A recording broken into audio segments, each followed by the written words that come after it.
Oh, trending si Ricto ngayon. Bastos ka kasi, Ricto. Dapat hindi mo binabastos si Senator Bongo.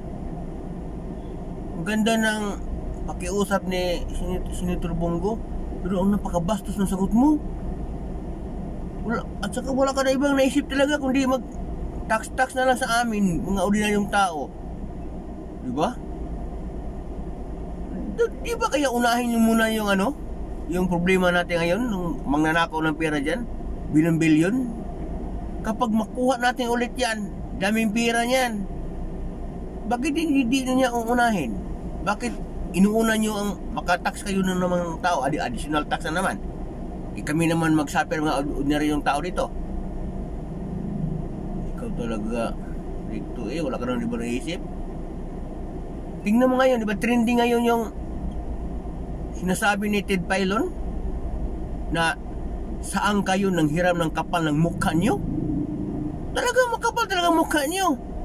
Dahil napakalaking pera ang nawala ng kaban ng bayan. Ninakaw ng mga kasamahan yung politiko dyan.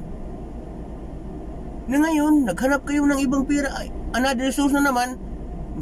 Ano naman sa mga tao nyo? Na ngayon, nakiusap yun si Senator Bongo, kung sa'yo ginawa mo, binastos mo. Kung ayaw mo magtrabaho, kung ayaw mo utusan, huwag ka magtrabaho sa gobyerno. Diba? Sa bahay ka lang nyo. Natural mang trabahante kayo ng gobyerno dapat utusan kayo. Pero sa ginawa ni Senator Bongo, hindi yan utos. Diba? Bastos ka lang talaga. Eh kung hindi ka pa bastos ng pagkatao, hindi mo yan masabi ni Senator Bongo dito. Diba? Hindi mo yan masabi. Tingnan mo ngayon, galit na nga si Ted Filon dahil biro mo, saan ka manghiram ng kapal ng mukha mo? Ano ba yung sabi niya? Totoo naman, kapal naman ang mukha niyo Sa daming pirang nawala, wala kayong nabawi kahit isang piso. Tapos ngayon, doon kayo kuha na naman sa pira ng taong bayan, mag-tax na naman kayo. Oy, mag-isip kayo. Unahin nyo muna nga mabawi natin yung pira ninakaw ng mga korap na politiko dyan, mga buhaya. Bakit inunan nyo pa nga mag-tax yung anong ginawa nyo dyan? Tapos ngayon, napakabastos pa.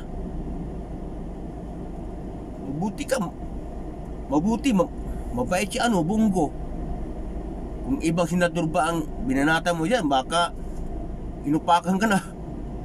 Paslamat ka na, mabait yung tao nga binastos mo. Huwag naman sana, porque sekretary ka, Ricto, ganyan ka. Grabe naman, hindi maganda yan.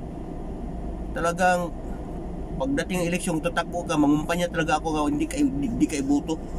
Dahil hindi yan maganda, bastos talaga yan, binastos mo si Senator Bongo.